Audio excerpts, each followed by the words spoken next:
حضرت عمر فاروق رضی اللہ تعالیٰ عنہ کے بیٹے حضرت عاصم رضی اللہ تعالیٰ عنہ، حضرت عمر فاروق نے اپنے بیٹے کو بھیجا مصر میں، جاؤ جائزہ لے کر آؤ کون کون سا کام ہونے والا ہے، کہاں کہاں اسلام کی ضرورت ہے، کہاں کہاں گورنر رکھا جائے گا۔ تو جب حضرت عاصم رضی اللہ تعالیٰ عنہ مصر کے بازار سے گزرے تو لوگوں نے کہا دیکھو امیر المومنین کا بیٹا جا رہا ہے، دیکھو عدل کے بادشاہ کا بیٹا جا رہا ہے۔ لوگوں نے بڑے تحفے دیے، بڑے طائف دیے، بڑا کچھ کیا، بڑی خاطر تواضع کی۔ جب آپ واپس آئے تو حضرت عمر فاروق آپ نے دیکھا کہ بڑے تحفے لے کر آئے ہو، کہاں سے لے کر آئے ہو؟ کہا مصر گیا تھا حضور جائزہ لینے کے لیے، وہاں لوگوں نے دیا۔ کہا لوگوں نے تجھے دیے؟ کہا جی مجھے دیے۔ کہا تجھے کیسے دیے، تجھے کیسے جانتے تھے؟ کہا حضور میرے نام سے تو واقف نہیں تھے، لیکن انہیں اتنا پتا تھا کہ یہ امیر المومنین کا بیٹا ہے، امیر المومنین کے بیٹے ہونے کی وجہ سے انہوں نے تحفے دیے۔ کہا تم نے انہیں کیوں بتایا تم امیر المومنین کے بیٹے ہو؟ کہا حضور میں نے نہیں بتایا، انہیں پہلے ہی پتا تھا کہ میں امیر المومنین کا بیٹا ہوں۔ کہا پھر تحفے تو تجھے نہ دیے، یہ تو امیر المومنین کے نام کی وجہ سے آئے۔ کہا حضور بالکل۔ کہا اب اپنے کمرے میں لے جا سکتا ہوں؟ کہا نہیں، یہ تو امیر المومنین کے نام پر تجھے تحفے ملے ہیں، تو جو مجھے یہ خلافت ملی، یہ تخت ملا، یہ تاج ملا، یہ اسلام کی بدولت ملا، تو لہذا یہ تحفے تیرے نہیں ہوئے، یہ تو اسلام کے ہوئے۔ سارے تحفے واپس کرو، سارے تحفے واپس کرو، میں اسے بیت المال میں لے کر جاتا ہوں، حکومت کے خزانے میں رکھتا ہوں، یہ تیرے نہیں، یہ اسلام کے ہیں، اور جو اسلام کے ماننے والے ہوں گے، اسلام کے پیروکار ہوں گے، یہ سارے تحفے میں انہیں تقسیم کروں۔ حضرت عمر فاروق آپ کے بیٹے حضرت عبداللہ بن عمر رضی اللہ تعالیٰ عنہ بڑے جنگجو ہوا کرتے تھے، جہاں جہاد کا اعلان ہوتا آپ پہنچ جایا کرتے تھے۔ آپ کے دل میں خواہش پیدا ہوئی کہ میں اونٹ خریدوں، آپ نے اونٹ خریدا۔ اس زمانے میں لوگ جہاں اپنے جانور چلایا کرتے تھے وہ ساری حکومت کی جگہ ہوا کرتی تھی، یعنی حکومت کی جاگیر میں اپنے اپنے جانوروں کو لے جاتے، وہاں سے کھاتے پیتے سارا دن وہاں رہتے، پھر شام کو گھر لے آتے۔ حضرت عبداللہ بن عمر آپ نے بھی اپنے اونٹ کو سرکاری چراگاہ میں لے گئے، سرکاری چراگاہ میں لے جا کر چھوڑ دیا، کھاتا پیتا رہا۔ اونٹ دیکھتے ہی دیکھتے زیادہ موٹا تازہ ہو گیا، جب کافی دیکھا کہ صحت مند ہو گیا، آپ نے چاہا کہ میں اسے بیچوں، منافع آئے گا، 2 اونٹ کر لوں گا۔ جب بیچا تو حضرت عمر فاروق آپ نے ارشاد فرمایا کہ اے عبداللہ تیرا اونٹ آج کل سرکاری چراگاہ میں نہیں جا رہا۔ کہا حضور دیکھا تھا کافی موٹا تازہ ہو گیا تھا، میں نے بیچ دیا۔ کہا کتنے کا بکا؟ کہا حضور جتنے کا لیا تھا اس سے ڈبل پیسوں کا بک گیا۔ کہا پھر جتنے کا تو نے اونٹ خریدا تھا اتنے پیسے اپنے پاس رکھ لو، اوپر والے سارے پیسے مجھے جمع کرو۔ کہا حضور وہ کیوں؟ کہا یہ تو سرکاری چراگاہ میں چلا ہے، تیرا تو اس میں کوئی کمال نہیں۔ کہا حضور سب کے اسی میں چلتے ہیں، سارے کے سارے اونٹ، سارے کے سارے جانور، بکریاں ساری اسی سرکاری چراگاہ میں چرائی جاتی ہیں۔ کہا وہ لوگوں کے لیے اور حکم ہے، تو میرا بیٹا ہے، لہذا یہ جو اونٹ تیرا زیادہ پیسوں کا بکا ہے یہ تیرا کمال نہیں ہے، یہ تو اسی جگہ کا کمال ہے، تو یہ جگہ تو اسلام کی ہے، اس لیے تم جتنی قیمت کا تو نے خریدا تھا اتنے پیسے رکھ لو، باقی سرکاری خزانے میں جمع کر لو۔ حضرت عمر فاروق رضی اللہ تعالیٰ عنہ مدینہ شریف کی گلی میں سے جا رہے تھے، جب امیر المومنین ہوئے، قربان جائیں ایسے حکمرانوں پر۔ آج کل تو حکمران نہیں ایسے ملتے کہ جو راتوں کو جاگے، مدینے کی گلیوں میں سے گھومے پھرے، اپنی اپنی رعایا کا خیال رکھیں۔ حضرت عمر ارشاد فرماتے ہیں کہ میں گلی میں سے جا رہا تھا، ایک گھر سے لڑکیوں کی آواز آ رہی تھی کہ اب تو حضرت ابو بکر اس دنیا میں نہیں رہے، اب ہمارا والی وارث کون ہوگا؟ کہا جب اتنی آواز سنی تو میں نے اس دروازے پر دستک دی، میں نے کہا بیٹیوں کیا وجہ ہے تمہاری رونے کی آواز آ رہی ہے؟ کہا حضور میرے باپ نے بکریاں رکھی ہوئی تھی، تو وہ بکریوں کا دودھ دویا کرتے تھے، بکریوں کا دودھ نکالا کرتے تھے، کچھ ہم پی کر گزارا کر لیتے تھے، باقی جو بچتا ہم بیچ کر اور ضروریات زندگی کی چیزیں لے لیا کرتے تھے۔ کہا پھر ہمارے والد فوت ہو گئے، ہمارے سر کے اوپر ہاتھ رکھنے والا کوئی نہ رہا۔ پھر حضرت ابو بکر آئے، حضرت ابو بکر آ کر ہمارے گھر کا کام کرتے، کام کر کے پھر ہماری بکریوں کا دودھ دویا کرتے تھے، ہمیں دیا کرتے تھے، کچھ ہم پی لیتے، کچھ بیچ تھے. کہا پھر حضرت ابو بکر صدیق خلافت پر پہنچے, تخت و تاج مل گیا. ہم روتے ہوئے حضرت ابو بکر کی بارگاہ میں گئے. کہا حضور پہلے تو آپ ہمارے کام کر دیا کرتے تھے, اب تو آپ بادشاہ بن گئے ہیں, اب ہمارے کام کون کیا کرے گا؟ کہا بیٹیوں پریشان نہ ہو, ابو بکر زندہ ہے, کوئی بات نہیں, بادشاہ بناؤ تو کیا ہے, میں تمہارے کام کیا کروں گا, جس طرح پہلے روٹین سے آیا کرتا تھا ویسے ہی آیا کروں گا. کہا وہ ہمارے کام کیا کرتے تھے, اب تو اس دنیا میں نہیں رہے. تو حضرت عمر فاروق ارشاد فرماتے ہیں, ہائے ابو بکر تو کیا کر گئے, اتنی مشکلات کہ ملک کا بادشاہ ہو کر, امیر المومنین ہو کر اتنے کام کیا کرتا تھا کہ ہم تیرے ساتھ رہا کرتے تھے لیکن ہمیں کانوں کان خبر نہیں. کہا بیٹیوں بھی پریشان نہ ہو, جس طرح ابو بکر امیر بن کر آیا کرتا تھا, عمر آیا کرتا تھا. حضرت عمر فاروق ان کا کام کیا کرتے تھے. اسی طرح حضرت عمر فاروق ایک دن بیٹھے تھے کہ ذہن میں آیا کہ ایک بوڑھیا مائی تھی, اس کا کام تو آج کیا ہی نہیں, بول گئی. پھر حضرت عمر فاروق صحابہ کو اکٹھا کر کے بیان کرتے ہیں کہ صحابیوں پتہ ہے ابو بکر کی شان کتنی ہے. آج کل تو لوگ 2 ٹکے کا منہ کھول کے کہہ دیتے ہیں کہ صحابہ کا آپس میں اتفاق نہیں, اہل بیت کا آپس میں اتفاق نہیں تھا. تو بھئی ایک دوسرے کی عزت بڑھائی جائے تو یہ اتفاق ہی ہوتا ہے, یہ محبت ہی تو ہوتی ہے, اور کیا ہوتا ہے. کہا ابو بکر کی شان کا پتہ کیا ہے؟ صحابہ عرض کرتے ہیں حضور بتائیے, آپ زیادہ قریبی ہیں, بتائیے. کہا مدینے کی ایک جھونپڑی ہے, اس جھونپڑی میں ایک بڑھیا مائی رہتی ہے, وہ مائی آنکھوں سے معذور ہے, اسے نظر نہیں آتا, گھر میں اور کوئی نہیں, وہ اکیلی ہے. کہا ابو بکر رات ہوتی, رات کیا اندھیرا چھاتا, ابو بکر اس کی جھونپڑی میں جاتے, جا کر سارے گھر کا کام کرتے, اس کے گھر سے مٹکا اٹھاتے, دور کنویں سے پانی لا کر بھر کر دیتے. کہا پھر دور ایک کھڈا کھودا تھا اس مائی کے لیے, وہ مائی وہاں پخانہ کیا کرتی تھی. حضرت ابو بکر جاتے, رات کے اندھیرے میں وہاں صفائی کر کے لے آیا کرتے. قربان جائیں کہ ہمارے اسلاف کیا تھے, ہمارے بزرگ کیا تھے, ہمارے سروں کے تاج, لیکن ہم کس طرف جا رہے ہیں. اصل تو یہ ہوتی ہے کہ بھئی اپنے بڑوں کے نقش قدم پر چلا کرو. وہ حضرت بلے شاہ نے خوب کہا تھا کہ بلیا نسلاں وے کے یار بنائی, ہر خون وچ وفا نہیں ہوتی. اس لیے ہم تو اپنے اسلاف کے پیروکار, لیکن آج ہمارا معاشرہ کہاں جا رہا ہے. وہ تو امیر المومنین ہے, 36 لاکھ مربع میل پر حکومت کرنے والا عمر ایک جھونپڑی میں جا کر صفائی کر رہا ہے. اگر ایک گاؤں کا کونسلر بن جائے, یہاں تو ایک کونسلر مان نہیں, ایک چیئرمین بن جائے وہ مان نہیں. قربان جائیں کہ حضرت امیر المومنین 36 لاکھ مربع میل پر حکومت کرتے تو حکومت بھی کیا کمال کی کرتے.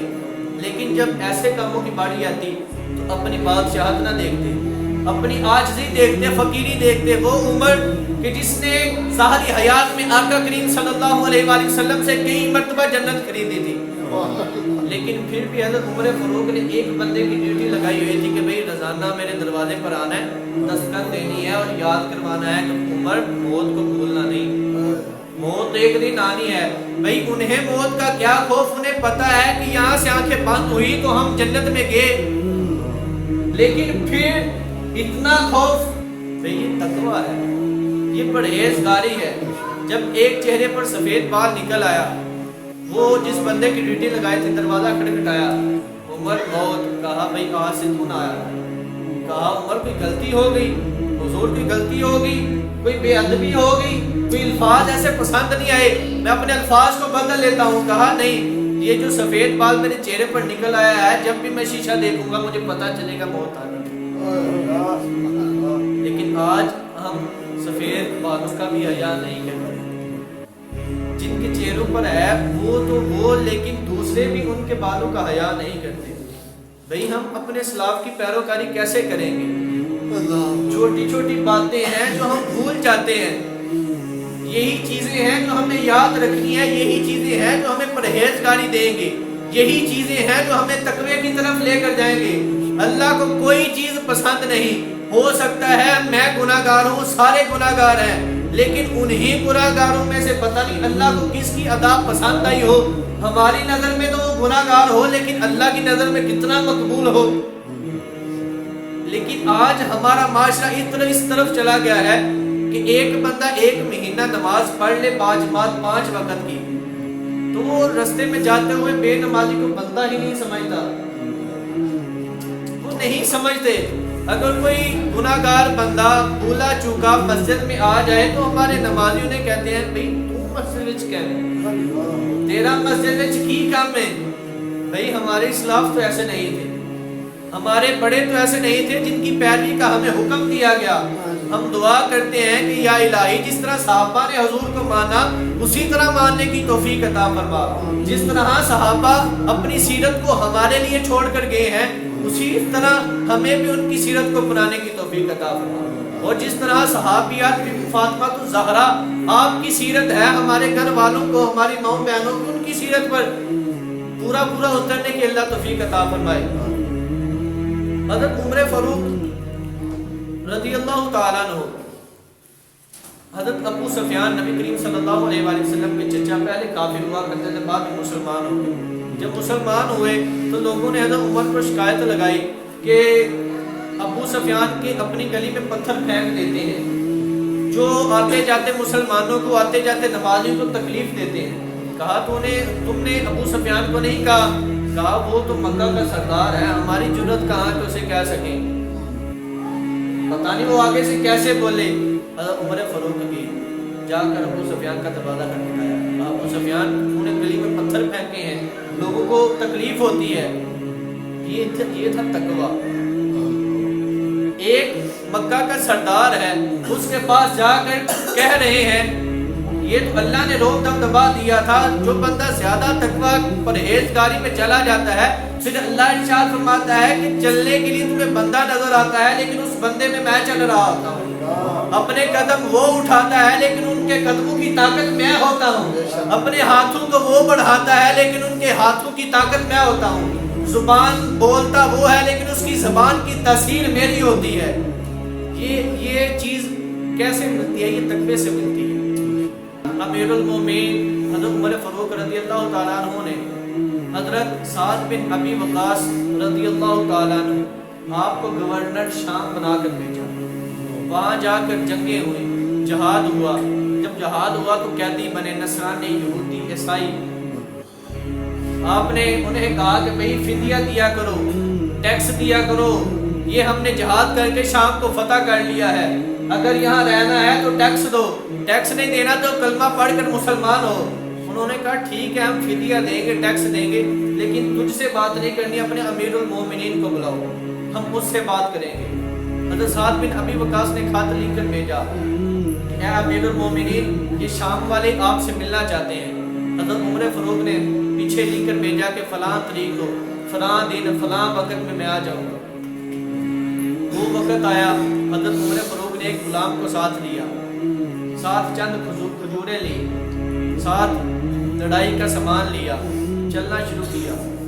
حضرت عمر فاروق کہنے لگے کہ یار میرا گھوڑا کمزور ہے، اس میں ایک بندہ بیٹھ سکتا ہے، تو یوں کر لیتے ہیں کہ 2-4 میل تو گھوڑے پر بیٹھ جا تو میں پیدل چلتا ہوں، 2-4 میل میں گھوڑے پر بیٹھ جاؤں گا، تم پیدل چل لینا۔ چلتے کے سفر ہوتا گیا۔ جب شام میں داخل ہوئے تو اس وقت اس غلام کی باری تھی گھوڑے پر بیٹھنے کے لیے۔ وہ غلام ڈرنے لگا کہ حضور شام آ گیا ہے، سامنے سارے عیسائی، نصرانی، یہودی کھڑے ہیں، تو آپ گھوڑے پر آ جائیں، آپ گھوڑے پر آ جائیں، میں غلام ہوں، میں چل لیتا ہوں۔ کہا جب ہم نے باری رکھی تھی تو اب باری تیری ہے۔ کہا حضور باری کون سی فرض ہو گئی ہے، اس طرح عزت نہیں رہتی۔ کہا عزت دینے والی تو اللہ کی ذات ہے، وَتُعِزُّ مَن تَشَاءُ وَتُذِلُّ مَن تَشَاءُ۔ میں اپنے اللہ کے احکامات، آقا کی شریعت کو یہ 2 ٹکے کے لوگوں کے سامنے بیچ دوں؟ کہا نہیں، آج تیری باری ہے، تو ہی اوپر بیٹھے گا۔ جب یوں جا رہے ہیں کہ غلام گھوڑے پر ہے، آقا ساتھ پیدل چل رہے ہیں۔ جب حضرت سعد بن ابی وقاص نے دیکھا کہ امیر المومنین پیدل چل رہے ہیں، اور اس وقت بارش ہوئی تھی، رستے میں چھوٹی چھوٹی کھائیاں تھی جہاں پانی کھڑا تھا، آپ نے اپنے جوتوں کو اتارا، یہاں سائیڈ پر رکھا، اور ایک ہاتھ میں اپنی تہمت کو پکڑا ہوا تھا۔